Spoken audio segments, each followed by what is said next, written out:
नमस्कार दोस्तों, मैं अरुण झा शास्त्री ज्योतिष परामर्श फॉर यू में आपका स्वागत करता हूं। दोस्तों, आज का हमारा विषय है शिव महापुराण।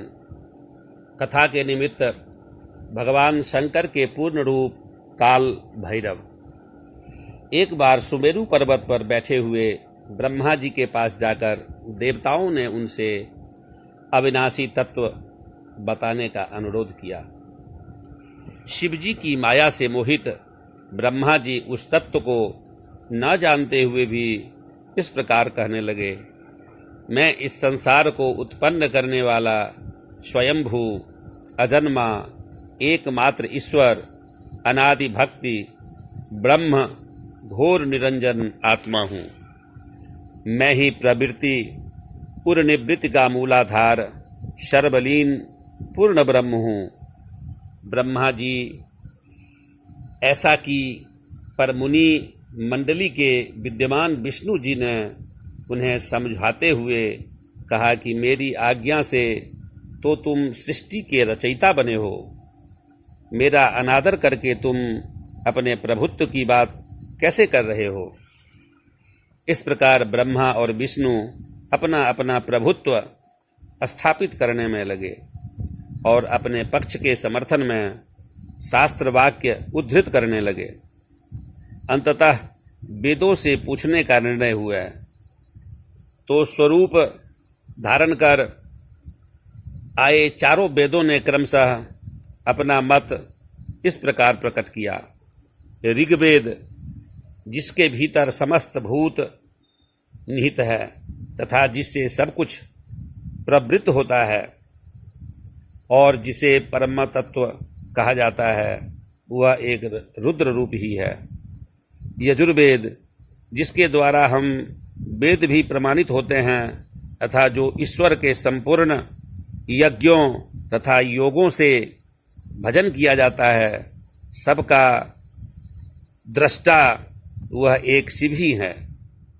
सामवेद, जो समस्त संसारी जनों को भरमाता है, जिसे योगी जन ढूंढते हैं और जिसकी भांति से सारा संसार प्रकाशित होता है, वे एक त्र्यंबक शिवजी ही हैं।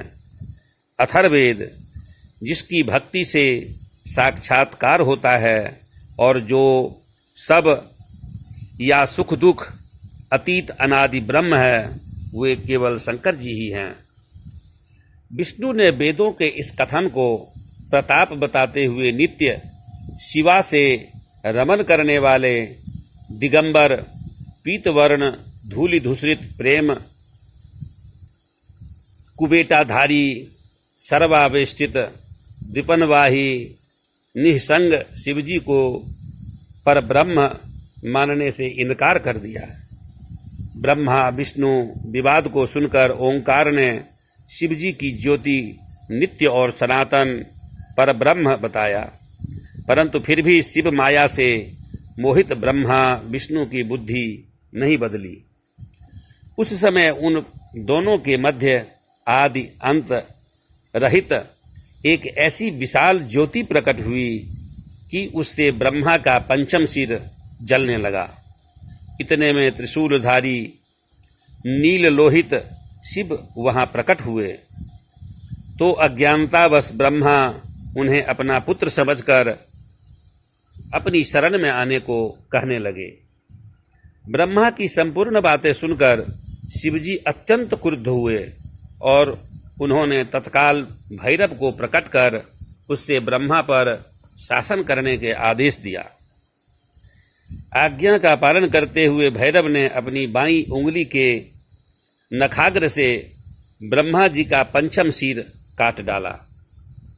भयभीत ब्रह्मा शतरुद्री का पाठ करते हुए शिवजी के शरण हुए। ब्रह्मा और विष्णु दोनों को सत्य की प्रतीति हो गई और वे दोनों शिवजी की महिमा का गान करने लगे।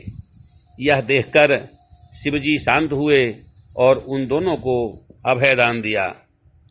इसके उपरांत शिवजी ने उसके भीषण होने के कारण भैरव और काल को भी भयभीत करने वाला होने के कारण काल भैरव तथा भक्तों के पापों को तत्काल नष्ट करने वाला होने के कारण पाप भक्षक नाम देकर उसे काशीपुरी का अधिपति बना दिया। फिर कहा कि भैरव, तुम इन ब्रह्मा विष्णु को मानते हुए ब्रह्मा के कपाल को धारण करके इसी के आश्रय से भिक्षावृत्ति करते हुए वाराणसी में चले जाओ। वहां उस नगरी के प्रभाव से तुम ब्रह्म हत्या के पाप से मुक्त हो जाओगे। शिवजी की आज्ञा से भैरव जी हाथ में कपाल लेकर ज्यों ही काशी की ओर चले, ब्रह्म हत्या उनके पीछे पीछे हो चली। विष्णु जी ने उनकी स्तुति करते हुए उनसे अपने को उनकी माया से मोहित न होने का वरदान मांगा। विष्णु जी ने ब्रह्म हत्या के भैरव जी के पीछा करने की माया पूछना चाहिए तो ब्रह्म हत्या ने बताया कि वह तो अपने आप को पवित्र और मुक्त होने के लिए भैरव का अनुसरण कर रही है। भैरव जी ज्यों ही काशी पहुंचे त्यों ही उनके हाथ से चिमटा और कपाल छूटकर पृथ्वी पर गिर गया और तब से उस स्थान का नाम कपाल मोचन तीर्थ पड़ गया।